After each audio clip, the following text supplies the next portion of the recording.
안녕하세요. 저는 최근 남편을 떠나보내고 힘든 시간을 보내고 있는 여자입니다. 아픈 남편 병간호를 하면서 공허한 마음이 들고 기댈 곳 없을 때 가끔 이곳을 벗삼아 사연을 듣곤 했어요. 아무리 불러도 반응이 없는 아픈 남편과 함께 이곳에 올라오는 사연을 들으면 우리 남편도 기적적으로 건강해질 거라 믿고 열심히 팔이며 다리며 주물렀었는데 왠지 우리 남편이 여기 올라오는 제 사연을 듣는다면 하늘에서도 저를 위로해 줄 것 같아 여기에 사연을 제보하게 되었네요. 까마득히 옛날 지금으로부터 20년 전에 저는 남편을 처음 만났어요. 당시 남편은 미혼이었지만 혼자서 쌍둥이 남매를 키우고 있는 싱글 대디였지요.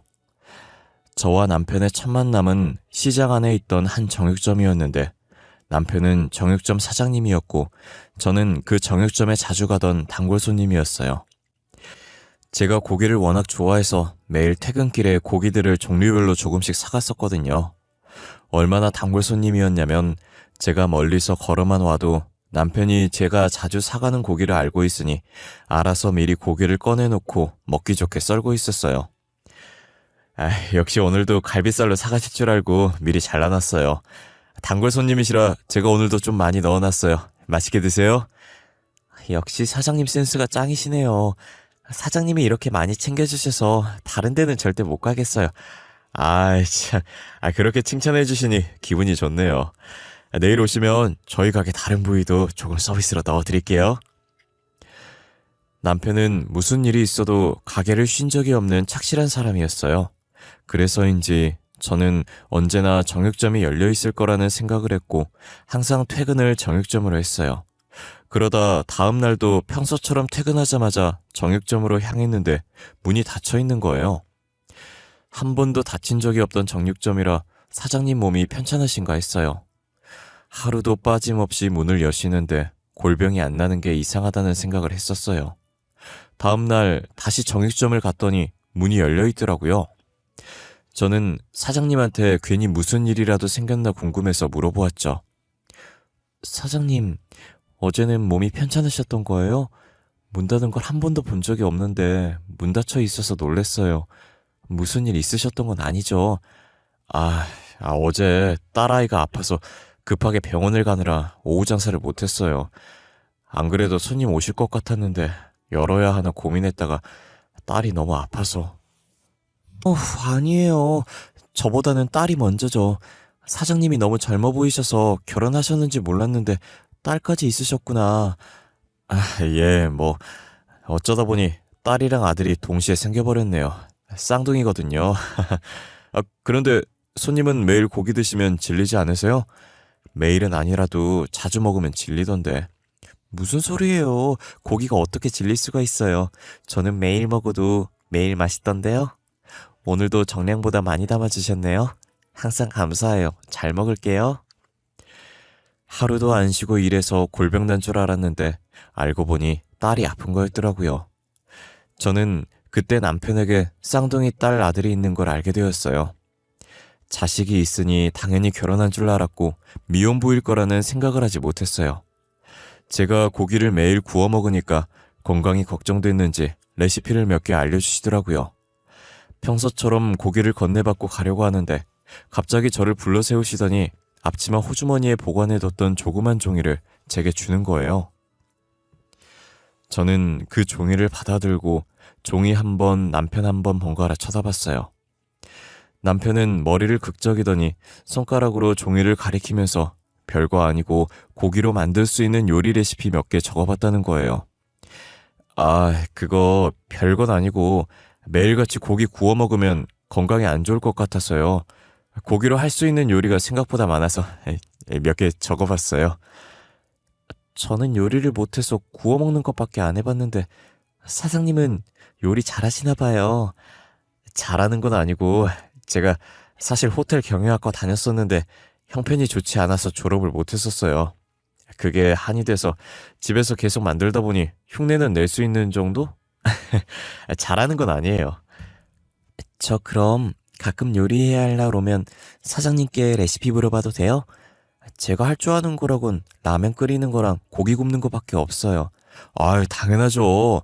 제가 아는 요리라면 언제든지 알려드릴게요. 부담 가지지 마시고 물어봐 주세요. 저는 가끔 집에 친구들 초대하거나 부모님 초대했을 때 만들 음식 조리법을 남편에게 몇 번 물어보면서 자연스럽게 친해지게 됐어요. 편해지니까 고기 자르는 거 기다리면서 직장 상사도 쉽게 되고 친구랑 싸운 것도 얘기하게 되더라고요. 남편이 제 말을 잘 들어주기도 하고 가끔은 진지하게 해답을 찾아주기도 해서 계속 말하고 싶었어요. 한날은 제가 손이 많이 가는 요리 레시피를 물었었는데 이런 건 한번 해봐야 흉내낼 수 있다고 정육점 안에 있던 주방에서 직접 요리를 하면서 가르쳐 준 적이 있었어요. 이렇게 가까이 있는 것도 처음이고 단둘이 있는 것도 처음이라 괜히 어색하고 이상한 거예요. 그래서 어색한 분위기 풀고자 이런저런 영양가 없는 이야기를 많이 했던 것 같아요. 그러다 아이 키우는 거 힘들지 않냐고 결혼은 언제 했냐는 얘기가 나오게 됐어요. 당시 저는 정말 별 생각 없이 튀어나온 얘기였거든요. 솔직히 어른들끼리 하는 얘기라곤 회사 결혼 자식 얘기밖에 없잖아요. 그래서 자연스럽게 나온 얘기였는데 제 말에 남편이 잠시 멈칫하다가 담담하게 입을 열더라고요. 저 결혼은 안 했고 애만 있어요. 여자친구가 쌍둥이 낳고 도망가 버렸거든요. 그래서 혼자서 아이들 키우고 있어요. 그래도 제가 정육점을 해서 다행이었죠 뭐. 어머, 죄송해요. 저는 그런 사연이 있는 줄 모르고 자식이 있다고 하셔서 당연히 결혼하신 줄 알고 제가 괜한 얘기를 했네요. 진짜 죄송해요. 아니에요. 이게 왜 세은 씨가 미안해할 일이에요. 미안해하니까 제가 진짜 버림받은 것 같잖아요. 저는 미혼부라는 말에 괜한 얘기를 꺼냈다는 생각에 눈을 질끈 감고 손으로 제 입을 연신 쳤어요. 자식 있으면 무조건 결혼했다는 고정관념을 버려야 하는데 쉽지가 않았어요. 아무 생각 없이 내뱉은 말 때문에 남편에게 상처 준 것 같아 너무 미안했어요. 남편은 괜찮다고 그런 반응이 더 자신을 초라하게 만든다고 그러지 말라고 장난스럽게 말하더라고요. 저는 그런 남편에게 미안함에 괜히 어색하게 웃어 보였어요.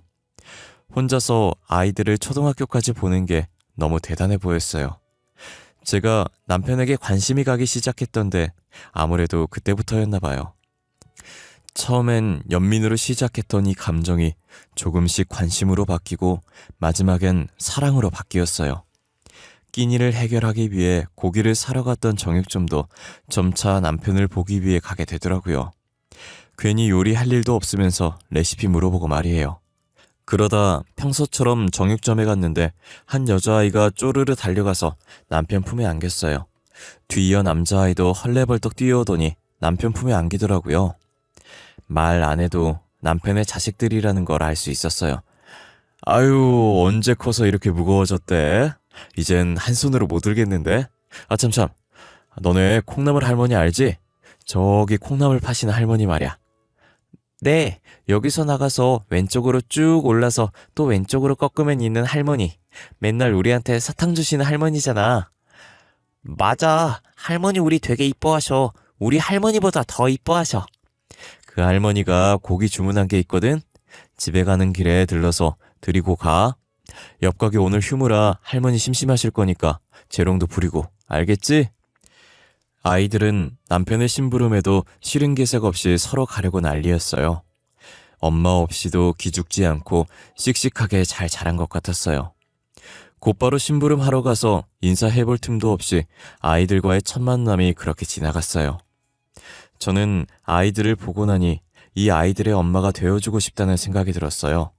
그래서 며칠 뒤 남편에게 고백을 하게 됐고 남편이 처음엔 정중하게 제 고백을 거절하더라고요.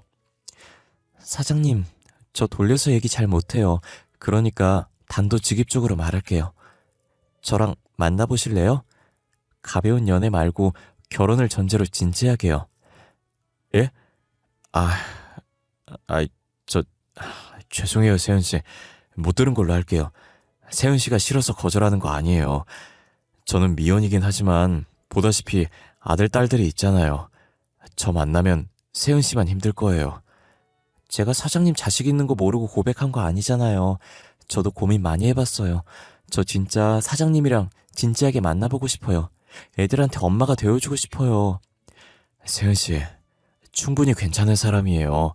저보다 훨씬 좋은 남자 만날 수 있는 분이라고요. 그런데 왜 고작 시장에서 정육점이나 하고 애까지 있는 저랑 만나려고 하시는 거예요? 사장님은 성실하시고 마음이 따뜻한 사람이에요. 사장님보다 조건 좋은 사람 만날 수 있겠죠. 하지만 사장님 같은 인성을 가진 사람은 어디에도 만날 수 없어요. 남편은 몇 번이나 제 고백을 거절하더라고요. 저는 10번 찍어 안 넘어가는 나무 없다고 굴하지 않고 고백을 했어요. 제가 4번째 고백했을 때 어쩔 수 없다는 듯 웃으면서 제 고백을 받아주더라고요. 저희는 2년 정도 연애를 하고 결혼까지 하게 되었어요. 결혼 후 남편은 정육점을 정리하고 국밥집을 차렸습니다. 저는 퇴사를 하고 전업주부가 되어 남편 뒷바라지도 하고 쌍둥이들을 키워나갔어요. 정육점을 리모델링해서 가게를 차린 거라 위치는 그대로였어요. 워낙 남편이 주변 상인들에게 잘했던지라 상인들은 꼭 저희 가게에 와서 밥을 먹었어요. 거기다 가끔 고기를 찾는 분들이 있어서 조그맣게 정육점 코너도 만들어놨고요. 그렇게 국밥집 겸 정육점은 자리를 잡아갔고 나중엔 근처에 더 큰 가게로 확장 이전할 수 있었어요. 가게가 잘 되어서 걱정 없이 살 것 같았던 저는 생각과 다르게 걱정이 점점 더 늘어났어요. 제 걱정의 주범은 바로 쌍둥이들이었어요. 저는 아이들과 친해지려고 노력을 많이 했는데 아이들은 좀처럼 제게 마음을 열지 않더라고요. 남편이 있을 때만 친한 척하고 남편이 없으면 나를 투명인간 취급을 했어요. 아빠 일하고 올 동안 엄마 말씀 잘 듣고 있어. 엄마 말 잘 듣고 있으면 올 때 치킨 사올게. 알았지? 아빠 없는 동안 엄마 힘들게 하면 아빠가 너네 혼낼 거야. 응, 우리 엄마 말 잘 들어. 그치 엄마? 우리 엄마 말 잘 듣잖아. 맞지. 우리 아들딸이 아빠보다 엄마 말 잘 듣지. 여보, 올 때 치킨 사와? 저번에도 사온다고 했다가 안 사와서 애들 얼마나 서운해했는데. 에휴, 알겠네요. 오늘은 꼭 사올게. 맞다. 오늘 저녁에 단체 손님이 있어서 조금 늦을 수도 있어. 애들 배고플 거니까 밥 간단하게 먹이고 기다리고 있어. 나 갔다 올게. 얘들아, 오늘 아빠 조금 늦으신다고 하니까 저녁 일찍 먹자. 알겠지? 그리고 놀았으면 치우라니까. 장난감 다 어질러져 있잖아. 실수로 밟고 넘어지면 어쩌려고 그래. 야, 무슨 소리 안 들리냐? 11월에도 모기가 있나? 왜 이리 앵앵거리지? 몰라. 알게 뭐야. 문구점에 게임기 새로 들어왔다던데. 그거 하러 가자. 아니면 근처에 생긴 PC방이나 갈까? 라면 먹으면서 게임하자. 아이들은 저를 엄마로 받아들이지 않았고 제가 무슨 말을 하든 없는 사람 취급했어요. 남편이 집을 나가면 아이들도 뒤따라서 밖으로 나돌았어요. 그리고 남편이 올 쯤에야 아이들이 집으로 돌아왔어요.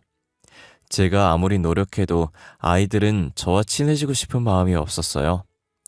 언젠가는 제게 마음을 열지 않을까 하는 생각으로 아이들을 기다려왔어요. 아직은 어려서 그렇겠지, 사춘기라서 그렇겠지 하면서 자기 위안을 해왔어요.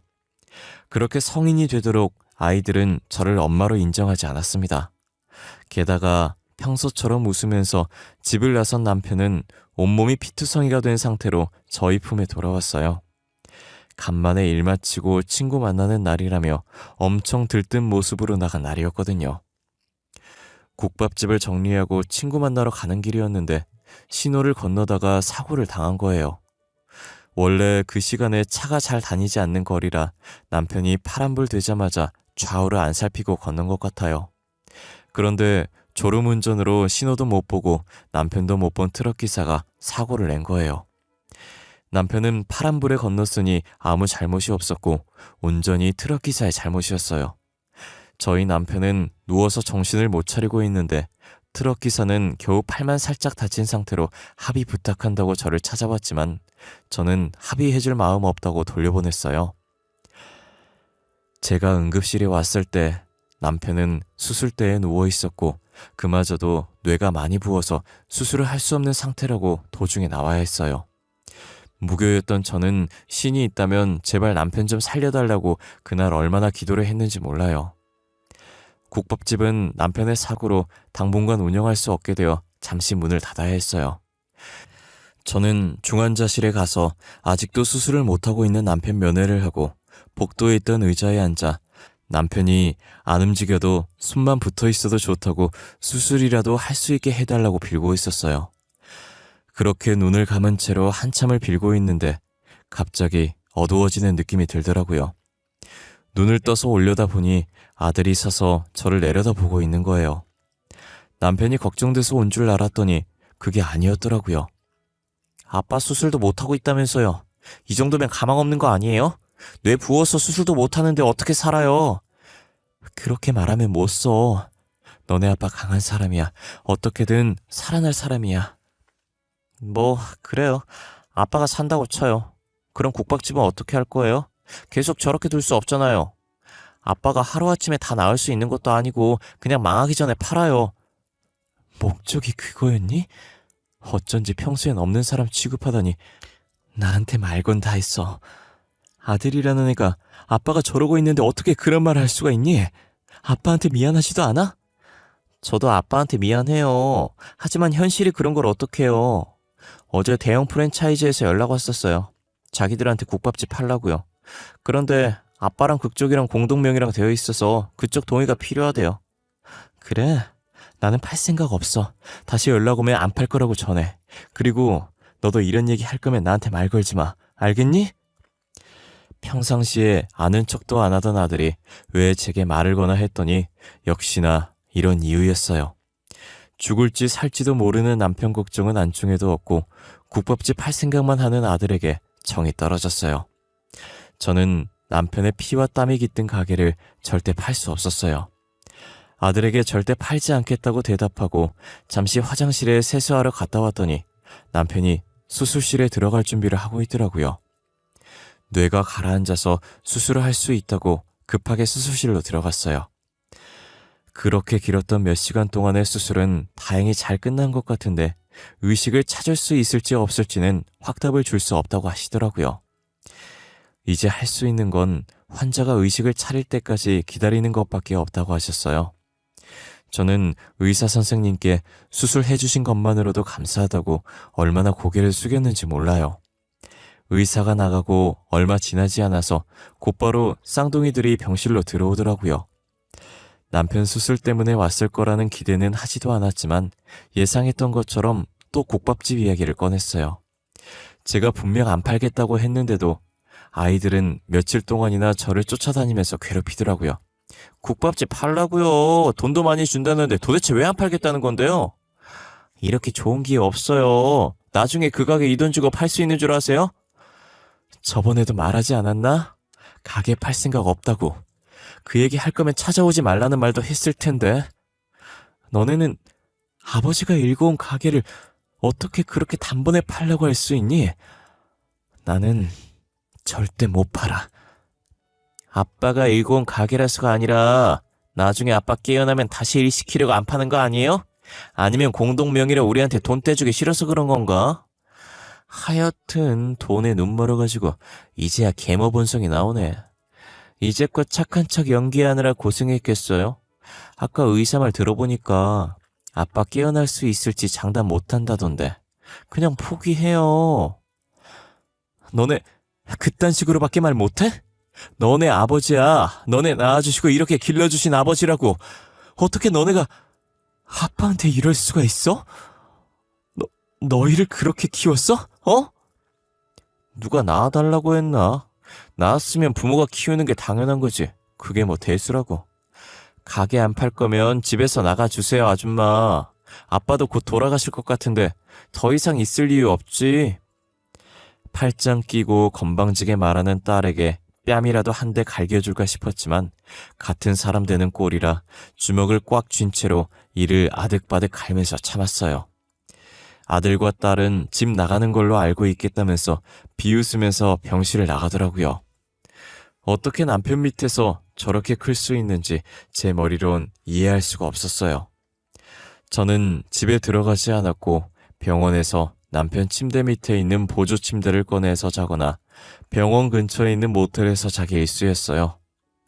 그렇게 언제 깨어날지도 모르는 남편을 붙잡고 열심히 간호했어요. 남편의 팔, 다리를 주물러주면 혈액순환이 잘 되지 않을까, 그러면 회복이 빠르지 않을까 하면서 조금만 버티면 남편이 깨어날 수 있을 것 같은 희망을 안고 하루하루를 보냈어요. 한동안 아들과 딸이 코빼기도 안 보여서 앞으로도 안 올 거라고 생각하고 긴장을 풀고 있었는데, 긴장을 풀자마자 아들과 딸이 병실로 들어오더라고요.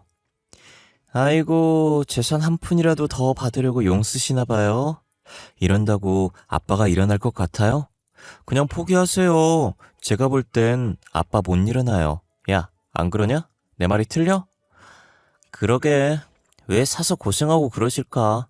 그냥 가게 팔고 편하게 살면 되는 거 아닌가? 솔직히 저희 때문에 힘들어 하셨을 거 아니에요. 안 그래요? 가게 팔고 돈 나누면 우리 볼 일 없을 텐데. 우리 말 안 들리는 척 하는 거 봐. 야, 진짜 대단하다, 대단해. 저희 말 한 귀로 듣고 흘리지 말고 잘 생각해 봐요. 어떤 게 더 나을지. 제가 대꾸도 하지 않자 자기들끼리 깔깔거리다가 잘 생각해 보라면서 나가더라고요. 저는 어떻게든 남편이 의식을 찾게 만들어서 저들의 코를 납작하게 해주고 싶었어요. 하지만 제 바람대로 되지 않았고 남편의 상태는 갈수록 나빠졌어요. 병원에서도 남편의 경과가 좋지 않다고 마음의 준비를 하라고 하시더라고요. 이제 남편과 함께 할 수 있는 시간이 얼마 남지 않았어요. 그래도 저는 끝날 때까지 끝난 게 아니라고 마지막까지 희망의 끈을 놓지 않고 있었어요. 제가 물수건으로 남편 손을 닦고 있을 때 딸이 쿵쿵거리는 발걸음으로 다가오더라고요. 그러더니 제가 들고 있던 물수건을 뺏어들고 내 머리에 던지는 거예요. 우리 아빠 사망공후금 수혜자가 왜 당신으로 되어 있어? 왜 당신 앞으로 되어 있냐고! 당장 우리가 받는 걸로 돌려놔. 안 그러면 내가 무슨 짓 할지 모르니까 알겠어? 그걸 내가 어떻게 바꿔놓니? 본인 아니면 못 바꿔. 그리고 나도 내 앞으로 되어 있는지 몰랐어. 이제 됐니? 그만 가봐. 병실에서 소란 피우는 거 아니야. 사람들 다 보잖아. 보든 말든 그게 무슨 상관이야. 보험금 우리 거니까 너 당장 수혜자 우리 둘한테로 바꿔놔. 오늘 안에 안 바꿔놓으면 네 머리털 내가 다 뜯어버릴 거니까. 딸이 한바탕 난리를 치고 나갔고 저는 두통이 오려는지 지끈거려서 손으로 머리를 움켜쥐고 있었어요. 물이라도 마시려고 일어났다가 그만 쓰러져서 의식을 잃었어요. 깨어나 보니 밝았던 창 밖에 어두워져 있었고 제가 링게를 맞으면서 침대 위에 누워 있었더라고요. 병간호 하면서 잠을 제대로 못 자서 과로에다 스트레스로 쓰러진 거예요. 의사는 제 상태를 말하면서 머뭇거리더니 남편이 제가 쓰러진 사이 사망했다고 하더라고요. 저는 그 말을 듣자마자 꽂고 있던 링게를 빼고 남편 장례식장으로 향했어요. 장례식장에 도착하니 쌍둥이들은 남편 영정사진 앞에서 대성통곡을 하면서 연기를 하고 있더라고요. 그러더니 저를 발견하고는 방석을 집어던지면서 소리 지르는 거예요. 우리 아빠 죽인 살인자! 당신이 우리 아빠 죽였어. 여기가 어디라고 와? 당장 나가. 안 나가? 염치가 있으면 여기 오면 안 되는 거 아니야? 우리 아빠 돈 노리고 결혼한 거면서 여기가 어디라고 온 거야? 우리 아빠 살려내. 불쌍한 우리 아빠 살려내라고. 아들과 딸의 울부짖음에 안에 있던 조문객은 저를 보며 수근거렸어요. 저는 그러거나 말거나 신경 쓰지 않았고 제 앞에 떨어진 방석을 들고 가 원래 위치에 뒀어요. 그리고 상복을 갈아입은 뒤 조문객을 받았고 남편의 장례식을 끝까지 지켰어요. 저는 남편의 장례식을 정리하고 남편의 사망보험금을 수령받았는데 이런 일이 있을 거라는 걸 알았던 사람 마냥 보험을 많이 들어놓은 거예요. 자그마치 10억가량의 사망보험금을 갖게 되었습니다. 저는 이 돈을 쓸 수 없었고 무슨 일이 있어도 건드리지 않으려고 다른 통장에 넣어뒀어요. 딸은 돈 냄새를 맡고 병원에서 남편 짐 정리하고 있는 저를 찾아왔더라고요. 장례식장에서 눈물 연기하던 딸은 온데간데 없었고 팔짱을 끼고 저를 쳐다보더라고요.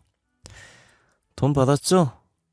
왜? 아빠 사망보험금 말이에요. 얼마 받았어요? 억 정도는 받았으려나? 제가 사망보험금 다 달라고는 안 할게요. 대신 남자친구랑 같이 살게 전세금만 보태주세요. 너는 나한테 돈을 맡겨놨니? 그리고 그게 네 돈이야? 나 너한테 줄 돈 없어. 그게 아줌마 돈도 아니지 않나? 우리 아빠 돈이 내 돈이지. 안 그래요? 그리고 나한테 줄 돈이 왜 없어요? 사망보험금 받았을 텐데 내가 수령일자 확인도 안 했을까 봐요? 몇 번 말해도 내 대답은 똑같아. 너한테 줄 돈 없어. 그러니까 앞으로 나 찾아오지 마. 어차피 엄마라고 인정해준 적도 없으니 지금처럼 남남으로 지내면 되겠네. 안 그래? 진짜 이럴 거예요? 그럼 부조금이라도 주세요. 조문객 많던데. 부조금 많이 들어왔을 거 아니에요? 저는 말로 해선 안 통할 것 같다는 생각에 더 이상 대꾸하지 않았고 딸은 자신의 뜻대로 되지 않자 침대를 발로 차고 병실을 나가더라고요. 딸이 나가고 남편의 유품들을 마저 정리하고 집으로 향했어요. 남편이 병원에 있는 동안 집에 간 적이 없는지라 이 3주 만에 집에 가는 것이었어요. 집에 도착하니 문 앞에 가방 2개가 있더라고요.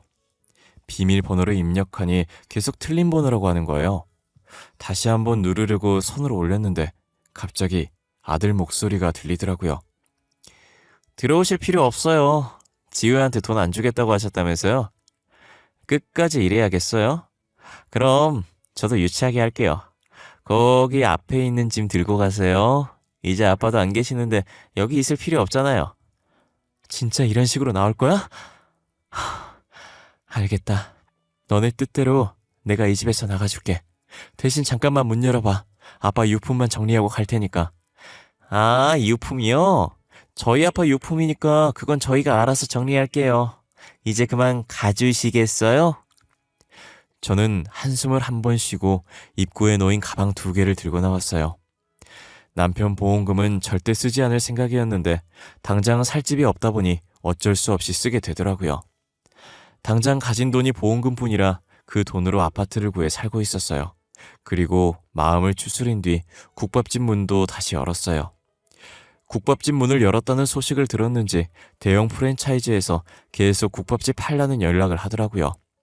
제가 안 팔겠다는 말만 하니 직원이 얼굴 보고 대화하면 달라질 거라고 생각했는지 직접 가게에 찾아왔어요.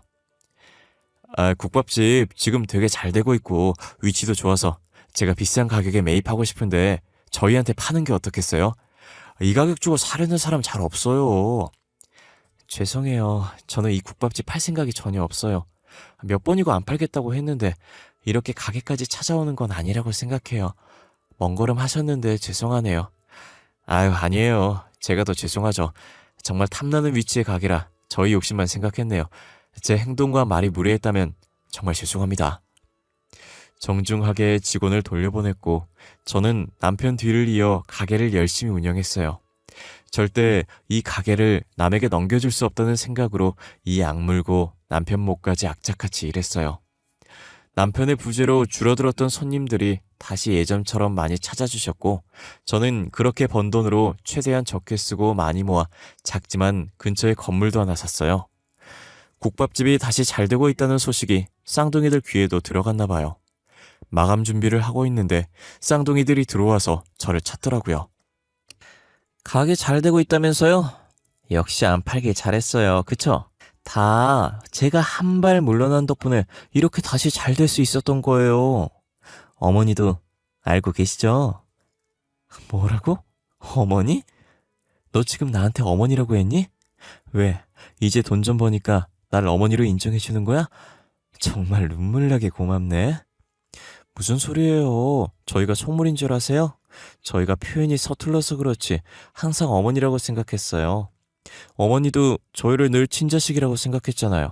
표현 방식만 달랐던 것뿐이에요. 지우 말이 맞아요. 그래서 요즘 매출 어때요? 예전보다 더 잘 된다고 들었는데 우리 이사 시켜줄 정도는 되겠죠?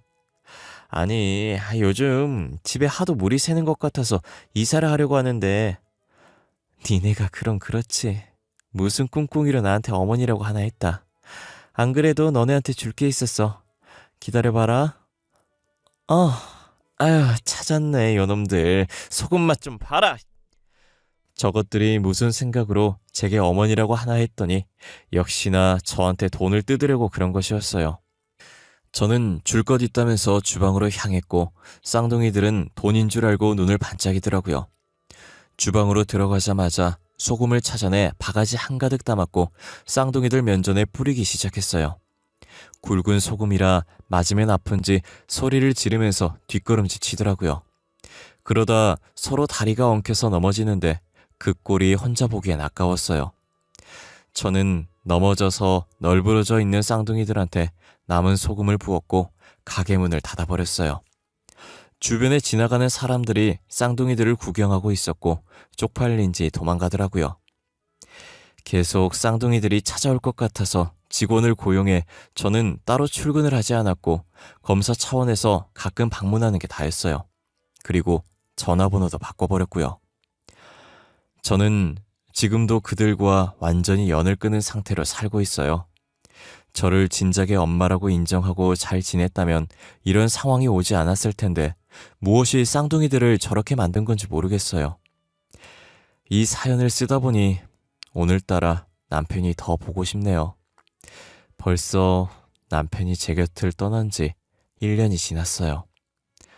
저를 두고 먼저 떠난 남편이 너무 밉지만 언젠가 다시 만날 날만 기다리며 여전히 그리워하고 있어요.